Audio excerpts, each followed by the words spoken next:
Bienvenue sur notre chaîne Le Chemin la Destination où nous vous aidons et nous vous encourageons à avoir une relation encore plus intime avec Dieu en Jésus-Christ. Donc coucou les amis, comme vous le voyez bien, je suis à l'extérieur. Donc ça se peut que vous entendiez un peu de bruit, le vent, les oiseaux qui chantent, etc. Donc je m'excuse déjà pour ça. J'aime bien aussi la nature, c'est aussi la création de Dieu. Donc comme vous avez remarqué, le titre de cette vidéo, prophétiser, quoi voir. Donc, pour cela, j'ai pris l'histoire du figuier. On retrouve cette histoire dans Marc 11 et aussi dans Matthieu 21.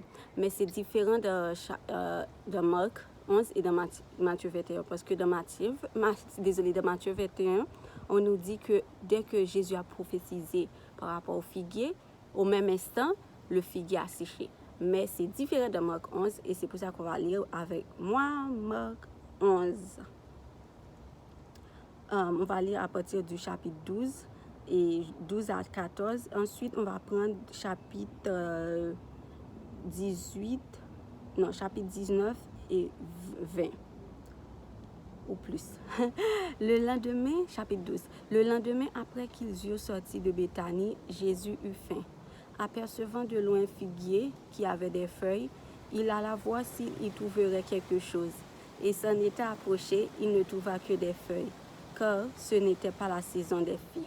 Prenant alors la parole, il lui dit que jamais personne ne mange de ton fruit. Et ses disciples l'entendirent. On va sauter les versets pour prendre à partir du verset 19. Quand le soir fut venu, Jésus sortit de la ville. Le matin, en passant, les disciples virent le figuier séché jusqu'aux racines. Pierre, se rappelant ce qui s'était passé, dit à Jésus, « Rabbi, regarde, le figuier que tu as maudit a séché. » Jésus prit la parole et leur dit, « Ayez foi en Dieu.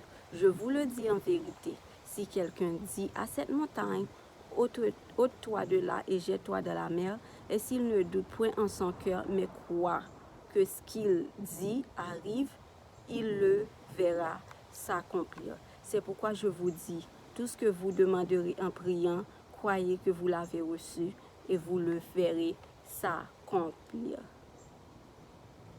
Donc, dans le verset 24, on voit qu'il dit tout ce que vous demanderez en prière. Déjà, comme il y a la première étape, demander, ou encore on peut dire prophétiser. Et la deuxième étape, croyez que vous l'avez reçu. Troisième étape, vous le verrez s'accomplir. D'où le titre de cette vidéo, prophétise, crois et voilà. Donc, pourquoi j'ai choisi, pourquoi le Saint-Esprit m'a donné ce titre-là pour parler aujourd'hui? Et aussi cette histoire-là. Comme j'ai dit, l'histoire est différente dans Marc 11 quant à Matthieu 21. Parce que dans Marc 11, dans Matthieu 21, on nous dit que c'est le même moment que les disciples ont vu que le figuier a changé. Et dans Marc 11, c'est différent. Donc, il y a eu Jésus qui a prophétisé par rapport au figuier. Et puis, ensuite, il est parti. Ils sont partis, lui et les disciples. Et puis là, le figuier n'avait pas encore changé. Mais le lendemain, je pense que c'était le lendemain, oui, quand les disciples sont arrivés devant le figuier, ils s'étaient étonnés. Ils ont vu que le figuier avait séché. Et c'est là que Pierre a dit à Jésus, « Regarde, le figuier que tu as prophétisé, celui auquel tu as parlé, il a changé, il a séché jusqu'aux racines. » C'est comme, il n'y a rien qui est resté. Donc, ce que je comprends de cette histoire aussi, ce que je vois de cette histoire, c'est que plusieurs fois dans la Bible, lorsque Jésus a commencé à accomplir des miracles, on voit que Jésus, au même moment qu'il avait prophétisé, qu'il ordonnait, par exemple dans l'histoire de Lazare, il avait dit à Lazare, Lazare sort, et puis à la fille qui était mourante, et bon, je vais dire qu'il était mort, mais bien que Jésus avait dit, elle n'est pas morte, il avait dit à la fille, lève-toi. Au même moment, à chaque fois que Jésus parlait, on voyait que le même moment, la chose se faisait. Mais dans Marc 11, on nous fait remarquer que quand Jésus a prophétisé à l'arbre, ce n'est que le lendemain que les disciples ont vu que l'arbre avait changé. Donc, qu'est-ce qu'on peut comprendre de ça? C'est que c'est des choses qui nous arrivent, nous chrétiens, de nos jours, lorsqu'on prophétise à certaines situations. Ça se peut que des fois on prophétise, bon, pas ça se peut des fois, oui, on va prophétiser à certaines situations et que le même moment, directement, quand je dis le même moment dans le naturel, bien sûr, le même moment dans le naturel, on voit que cette chose a changé. On voit la guérison, ou bien au même moment, on voit la manifestation de ce qu'on a prophétisé. On voit si c'est un démon qu'on chassait, au même moment, on voit le démon partir, ou etc. Mais dans cette histoire, on voit Jésus qui prophétise, mais pas le même moment que ce qu'il a prophétisé se réalise. Donc, des fois, c'est quelque chose qui m'est déjà arrivé de prophétiser. Je pense que je ne suis pas la seule de prophétiser à certaines situations dans ma vie, à certaines montagnes. Je prophétisais, je les ordonnais de se déplacer, etc., etc. Et puis, la majorité du temps, je vais dire que le Saint-Esprit, bon, je ne vais pas dire la majorité du temps, mais tout le temps, le Saint-Esprit me donnait une parole pour prophétiser aussi à ces montagnes-là. Et lorsque je prophétisais à ces montagnes-là, je voyais rien changer dans le naturel. Par contre, dans le surnaturel, c'est sûr que quelque chose se changeait, mais on ne voit pas ce qui se change dans le surnaturel parce que nos yeux sont dans le naturel. Donc moi, au même moment comme si que j'ai prophétisé, j'ai rien vu. J'ai absolument rien vu. Et parfois, ça durait des jours, des semaines, et voire des mois. Et il y a des choses que je prophétisais, ça a pris des années pour que je voie la manifestation de ces choses-là, de cette prophétie-là. Mais le plus souvent, des fois aussi, il y a du délai. Il y a du retard. Quand je dis du retard, ça se peut que ça soit à cause de nous. Par exemple, on a cette tendance-là, dès qu'on parle, nous en tant qu'être humain, dès qu'on parle à quelqu'un, c'est que la personne doit obéir rapidement, ou dès qu'on veut faire quelque chose, cette chose-là doit se faire rapidement. Automatiquement, si la chose ne se fait pas rapidement, on commence à douter. Mais Jésus nous dit dans le verset 24, si vous demandez et que vous croyez que vous l'avez reçu, vous allez le voir s'accomplir. Donc Jésus, lorsqu'il a fini de prophétiser à cette plante-là, à ce figuier, il n'est pas retourné venir prophétiser, il n'a pas dit au figuier, hey, est-ce que je t'ai pas parlé? C'était pas à toi que j'avais parlé, je t'ai dit de sécher rapidement et puis là tu restais, tu ne sèches pas. Jésus savait que dès le moment qu'il avait ordonné à ce figuier d'être séché, le figuier l'a entendu. Et il savait que le figuier l'a entendu. C'est la même parole que je tiens à vous apporter aujourd'hui. Dès le moment où vous voyez que vous avez prophétisé à votre montagne, je vais dire à cette montagne, à une situation qui vous pèse, ou à une maladie, ou peu importe ce qui c'est, un problème que vous avez dans un couple, ou à une famille très chère, n'importe ce que c'est, dès le moment où vous avez prophétisé, cette chose vous a entendu. Cette chose vous a entendu. Mais pour que cette chose puisse se manifester dans le naturel, il faut que vous croyiez que cette chose vous a entendu. Ça se peut que oui, des fois, vous avez vu que vous avez prophétisé et la situation a empiré, ou encore la situation, c'est comme, ça rien n'a changé, ça n'a pas bougé de poil. C'est toujours la même chose, mais ce n'est pas pour autant que vous devriez commencer à douter. Parce qu'au moment, dès que vous commencez à douter, c'est là que arrive peut-être des fois le retard. C'est là que la situation, si mettons que vous avez chassé un démon et que vous croyez, au début vous avez cru que ok, le démon est parti, mais puisque vous voyez comme s'il y a toujours des traits, je ne sais pas, des circonstances qui selon vous-même, qui prouvent que comme si rien n'a été fait, au moment où vous croyez à ça, ce que vous croyez, c'est ce qui va se passer parce que vous croyez que le démon n'a pas été chassé, vous croyez que la situation, la montagne ne vous a pas entendu, vous croyez que, ok, la situation, ok, parce que vous regardez par la vue, alors que Dieu nous dit qu'il ne faut pas regarder par la vue parce que la foi, c'est pas ce qu'on entend, et ce qu'on entend, c'est la parole de Dieu. Jésus savait que la parole était puissante, il savait que la langue, il y avait une puissance de la langue, il savait que l'onction que Dieu lui avait donnée était puissante, plus puissant que n'importe quoi, plus puissant que n'importe qui, plus puissant que n'importe quel démon. Donc c'est de même pour vous. Aujourd'hui, je voudrais prendre aussi un exemple par rapport à cette vidéo-là. Donc, vous allez remarquer que il y a certains fruits, lorsqu'ils ont tendance à pourrir, certains pourrissent de l'intérieur avant de pourrir de l'extérieur. Je vais prendre l'exemple d'un avocat. Parce que depuis que je suis petite, là, dans le pays d'où je viens, on mange beaucoup d'avocats. Et aussi de pommes. Mais des fois, comme si je regardais un avocat de l'extérieur et je voyais que l'avocat était belle. de l'extérieur était mangeable, si je peux dire ça. Mais lorsque je coupais cet avocat-là pour aller manger, à l'intérieur, c'était noir.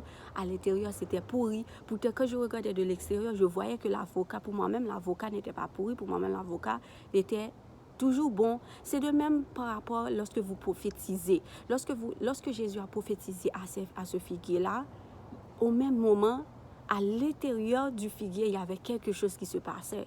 Jésus ne voyait pas ce qui se passait à l'intérieur du figuier, mais il savait, il croyait que quelque chose se passait à l'intérieur du figuier. Peut-être que vous avez parlé à cette situation, mais pour vous, comme si, voyons, disons que vous avez parlé à une maladie, ok? À une maladie qui vous ronge ou qui ronge quelqu'un que vous connaissez. Mais vous voyez que plus le temps passe, plus c'est comme si la personne a des douleurs, vous avez des douleurs, le temps passe comme si, c'est comme si rien ne changeait de cette maladie. Mais vous devez savoir que la source qui alimentait cette maladie a été détruite. Et lorsqu'une source a été détruite, ça peut plus comme si ça améliorait, même si dans le visible, même si à l'extérieur ça semble s'améliorer, mais c'est pas vrai parce que ça pourrit de jour en jour, d'heure en heure, de seconde en seconde. Je vais même pas dire ça pourrit de jour en jour, ça a déjà pourri le même moment où vous avez déjà prophétisé. C'est de même que, ok, il y a le verset dans Matthieu, je me rappelle pas Matthieu, laisse-moi voir, Matthieu 15, verset 13, où Jésus dit, toute plante que n'a pas planté mon Père céleste sera déracinée. Vous savez, le mot déraciné, c'est que Dieu enlève les racines. Quand vous coupez, disons, une branche d'un arbre, où on vous enlève les feuilles, ça repousse, parce que la racine de l'arbre est toujours là, parce qu'il y a quelque chose, même si, il y a des arbres comme si, même si on coupe une partie de l'arbre, on enlève toutes les branches, ça repousse. Même si ça prend du temps, mais ça repousse. Mais dès qu'on enlève un arbre, on enlève ses racines, c'est impossible que cet arbre-là puisse repousser. Les racines ne sont plus là. Où est-ce que ça va repousser? À moins que c'était un arbre comme ce petit arbre que vous prenez avec les racines et que vous allez les replanter. Mais dès que vous avez enlevé les racines, c'est impossible que cet arbre puisse pousser. C'est de même. Lorsque vous prophétisez, c'est la racine que vous enlevez. Ça, c'est comme un poison. Bien, vous jetez, je ne sais pas s'il y a, je ne connais pas les poisons pour les arbres, mais il y a des gens qui veulent détruire des arbres, ils achètent des poisons pour les racines et ils jettent ces poisons-là dans les racines. Automatiquement, qu'ils jettent ces poisons dans les racines, bien que l'arbre semble être toujours planté là où il était, l'arbre ne va plus jamais pousser. L'arbre ne va plus jamais fleurir. Les fruits ne vont plus jamais, comme si il va plus jamais avoir des fruits. Pourquoi? Parce que quelqu'un a versé du poison dans les racines n'existent plus. Certes, on les voit, mais ils n'existent plus. Comment des racines qui ont été détruites peuvent donner des fruits, peuvent donner des feuilles? C'est de même, lorsque vous avez parlé à votre situation, croyez que les racines, même si vous les voyez, les racines ont été détruites. La source qui alimentait votre chagrin a été détruite. La source qui alimentait votre foyer, qui alimentait la tension de votre foyer, la source qui alimentait la division de votre foyer a été détruite. La source qui alimentait la maladie de votre foyer a été détruite. Lorsque quelqu'un vous offre des fleurs, mettons que vous êtes une femme, des hommes aussi, on les offre des fleurs. Les fleurs, il n'y a pas de racines dans les fleurs, mais les fleurs sont magnifiques. Quand vous allez dans un magasin de fleurs, vous achetez des fleurs pour quelqu'un, les fleurs sont magnifiques. Par contre, il n'y a pas de racines. Et même si vous mettez ces fleurs-là dans de l'eau, elles ne vont jamais rester belles. C'est de même comme, je vais prendre l'exemple des fleurs par rapport à votre situation. Même si les fleurs ont l'air belles, magnifiques, et que vous les mettez dans de l'eau, vous changez l'eau, même si c'est à chaque 30 minutes, ça va mourir pareil. Les fleurs vont mourir pareil. Donc, c'est de même pour votre situation. Même si votre situation semble embellir de jour en jour, votre situation semble ne pas changer de jour en jour, comme si c'est comme quelques vieilles, quelques aliments, vous avez un problème au travail et puis c'est comme si le patron commence à plus donner de pression dans le travail ou bien là où vous habitez, vous devriez quitter, vous ne trouvez pas vous n'avez pas de finances pour payer, vous ne trouvez pas de finances pour aller habiter quelque part d'autre. La situation embellit, c'est comme, quand je dis embellit dans le mauvais terme, je veux dire, c'est comme la situation ne change pas. Donc, la situation, il n'y a rien qui se passe. Malgré tout ce que vous faites, la situation... Croyez que ce que vous avez prophétisé, vous avez ordonné, c'est déjà fait. Les fleurs, ça peut prendre... je ne sais pas, tout dépend des fleurs, mais il y a des fleurs qui peuvent prendre 3 jours, une semaine.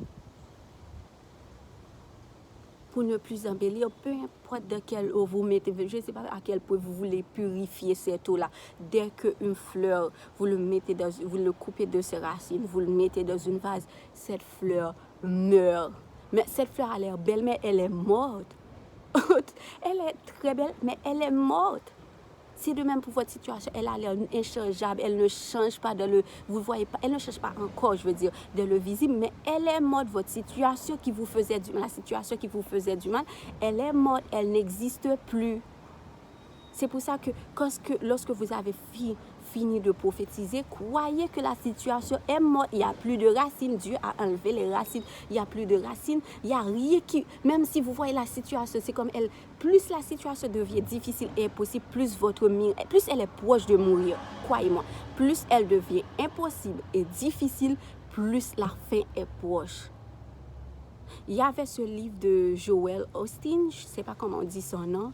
Il avait dit que lorsque vous voyez dans la Bible ou bien dans les films chrétiens que vous avez vus, lorsque vous voyez que les démons sortaient de quelqu'un, les démons faisaient du bruit.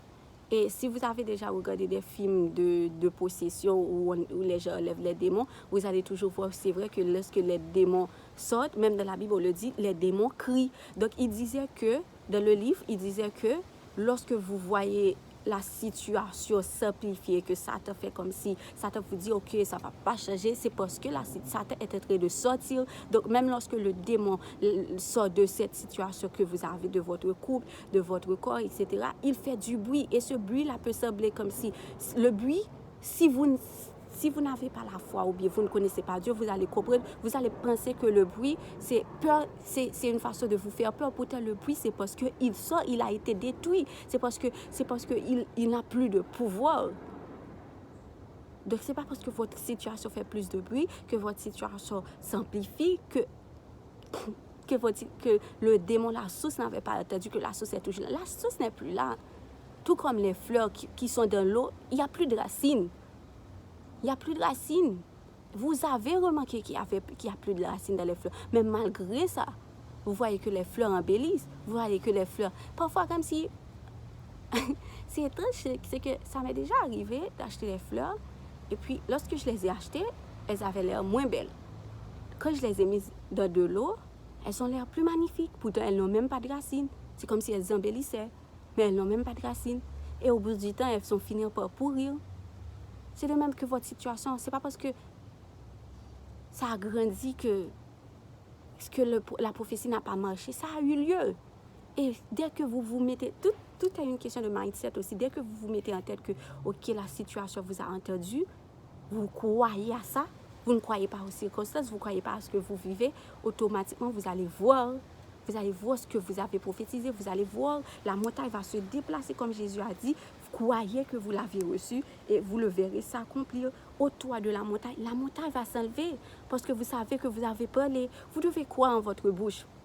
Vous devez croire en ce que vous dites. Vous devez croire. Le plus souvent, pour vous aider aussi, vous pouvez prendre un cahier, noter à quel jour, quelle année, quel mois, quelle heure, si vous voulez, que vous avez prophétisé à cette situation. Et ne prophétisez plus. Jésus n'est pas revenu prophétiser à l'aube. Lorsque Jésus a parlé, il parlait majoritairement, il disait une chose une seule fois. Il savait qu'une seule fois suffisait pour que la situation... Satan n'est pas sourd. Peut-être que vous pensez que Satan est sourd, vous voulez répéter quelque chose 50 fois, pendant 5 mois, vous répétez la même chose encore et encore. Satan vous a entendu dès la première fois. C'est parce que vous n'avez pas confiance en ce que vous avez dit, vous n'avez pas confiance en votre autorité, vous n'avez pas confiance en l'onction que Dieu a déposée en vous. C'est pour ça que vous croyez. Il a été chassé, mais ça se peut qu'il revienne. Je ne sais pas de quelle histoire que Jésus racontait ça, si... s'il y a une maison qui n'est plus habitable et que, mettons qu'ils avaient chassé des démons de cette maison, mais la parole n'est plus de cette maison, les démons qui étaient de cette maison vont revenir. Donc, le même moment que vous avez prophétisé, le même moment Satan est parti. Mais si vous recommencez à douter, vous doutez, il va revenir. C'est ce qui arrive, c'est ce qui cause la plupart du temps du délai, du retard. Parce que vous avez laissé la porte ouverte à Satan pour qu'il puisse retourner. Vous lui avez laissé la porte ouverte. Ce n'est pas qu'il n'était pas parti. Il était parti. Mais vous lui avez dit, rentre, viens, retourne. Mais aujourd'hui, prenez la décision de croire que ce que vous avez prophétisé peut-être il y a 1 an de cela, cessez de prophétiser.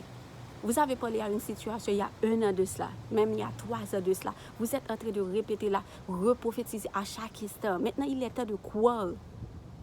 Si vous avez déjà passé la première étape qui est la prophétie ou bien de demander à Dieu ou d'ordonner, maintenant, passez à la deuxième étape, de croire, d'avoir la foi.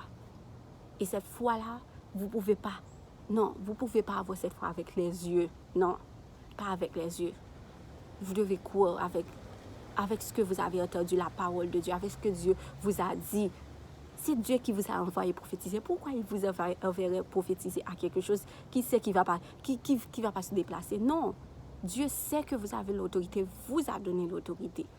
Donc, si vous avez déjà dépassé la première étape, maintenant, il est temps, si vous savez 3 ans que vous étiez toujours dans la première étape, maintenant, il est temps de passer à la deuxième étape pour que vous puissiez voir la troisième étape.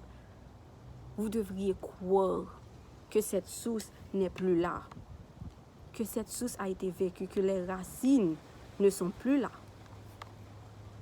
Il est temps que vous arrêtez de vous mettre en colère à chaque fois que vous voyez que « j'ai parlé, j'ai prophétisé, la situation ne change plus. Oh, je suis en colère. Pourquoi il continue à faire ça?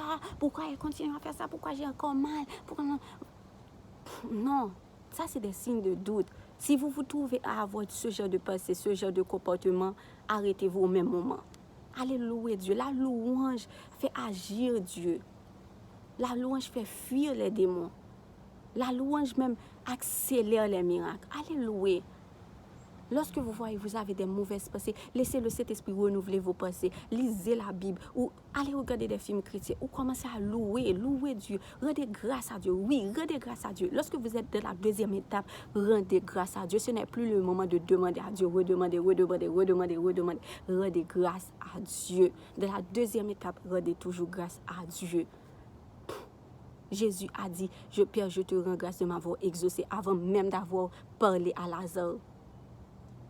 Jésus a dit merci avant même d'avoir prophétisé. N'est-ce pas encore plus puissant ça? Il a rendu grâce. C'est comme vous allez demander quelque chose à Dieu. Avant même de demander, vous dites, Seigneur, je te rends grâce de m'avoir déjà donné ça. Et là, vous prophétisez et la chose arrive.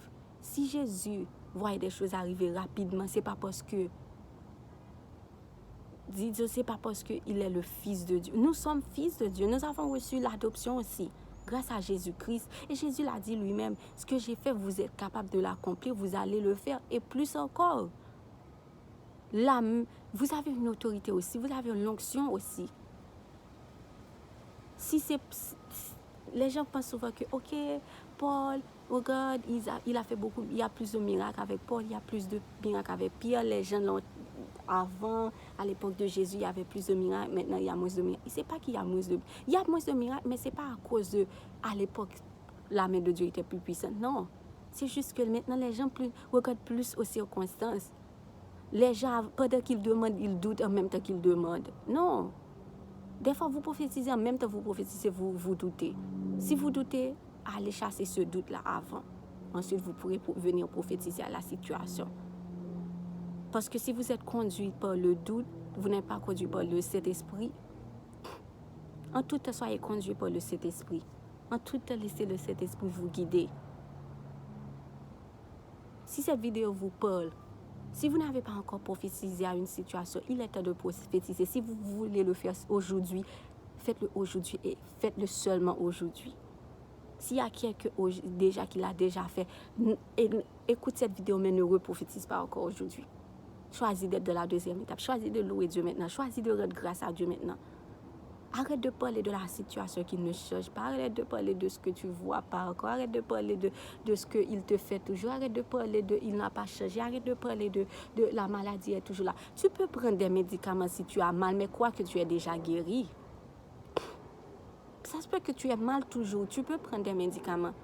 Mais crois dans ta tête que tu es déjà guéri, que la source qui te donnait mal, la source qui te faisait avoir mal, désolé, la source qui alimentait cette maladie, elle n'est plus là. Elle n'est plus là. J'ai pas dit elle ne sera plus là, elle n'est plus là. Du moment que tu as prophétisé, elle n'est plus là. La même seconde, Satan t'entend. La même seconde. D'où je reviens de Matthieu 21, où ils disent qu'en un instant, le figuier a séché. Dans le surnaturel, tout se fait rapidement. Dans le surnaturel, tout se fait rapidement. Il faut le savoir. Ils savaient ça, les apôtres, ils savaient ça. Jésus savait ça, que dans le surnaturel, tout se faisait rapidement. Donc, puisque tout se faisait rapidement, il croyait rapidement aussi. Et puisqu'il croyait, il ne douta point, ça se faisait rapidement aussi dans le naturel.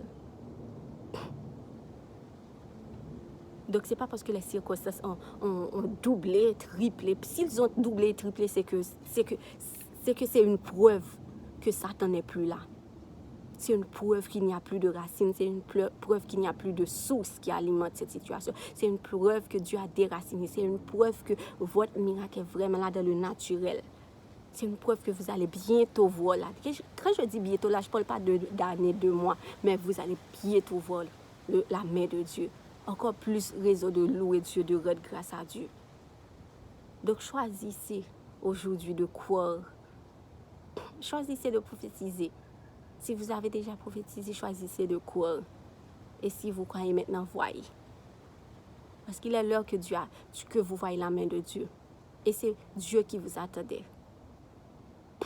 Si vous avez douté, demandez pardon à Dieu pour votre incrédulité. Demandez pardon à Dieu. Demandez la sagesse à Dieu aussi pour que vous soyez guidés par le Saint-Esprit pour recevoir, pour voir aussi ce miracle-là. Et maintenant que vous avez demandé pardon à Dieu parce que vous avez douté, maintenant croyez. Vous n'avez pas besoin de reprophétiser. Parce que ce qui a fait faire revenir Satan, c'était le doute. Et maintenant que le doute n'est plus là, l'incrédulité n'est plus là, maintenant il va repartir.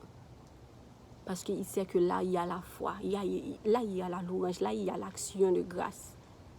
Oui, c'est dur de regarder aussi. Ne regardez pas, oui, c'est dur, vous vivez. Je comprends, je vis des situations qui sont difficiles aussi. Je vivais des situations qui étaient difficiles, qui avaient l'air inchangeables. Mais Dieu, de son amour, de sa toute puissance, il les a changées parce qu'il est Dieu en vérité. Et ce qui n'a pas encore été changé dans le naturel est maintenant changé. Ce n'est qu'une question de temps. Et ce temps-là, c'est petit. C'est peu, ce temps-là. Parce que tout s'est déjà fait. Dieu a déjà parlé, il a envoyé sa parole, j'ai prophétisé. Je crois que... Je loue, je rends grâce. Qu'est-ce qui reste? Il ne reste plus rien à faire. Ce n'est qu'une question de temps que vous voyez le naturel. Le miracle est le naturel. Donc maintenant, voyez votre miracle désormais. Dieu ne prend pas du temps. Peut-être que ça a duré 3 ans, mais maintenant ça ne va plus durer. Peut-être que vous n'avez plus vu de changement, mais maintenant taisez-vous, parlez positivement. Demandez pardon, parlez positivement, ne regardez pas aux circonstances. Oui, vous avez mal, louez Dieu, louez Dieu, louez Dieu, louez Dieu. Pensez au miracle que vous allez vivre maintenant. Imaginez-vous déjà en train de vivre le miracle. Imaginez-vous, vivez, pas seulement imaginez, vivez comme si vous l'avez déjà reçu. Comme s'il était déjà là. Comme si vous... Parce que c'est là. C'est déjà là. Bon, c'est tout ce que j'avais pour vous aujourd'hui et je loue Dieu pour ce message-là. Et je loue Dieu de ce qu'il fait déjà dans votre vie, dans ma vie, dans votre vie, dans la vie de vos proches, de votre situation. Parce que la gloire de Dieu est là. Elle est là. C'était un plaisir pour vous et je vous souhaite une bonne journée ou une bonne soirée à l'heure que vous m'entendez et que Dieu vous bénisse. Merci.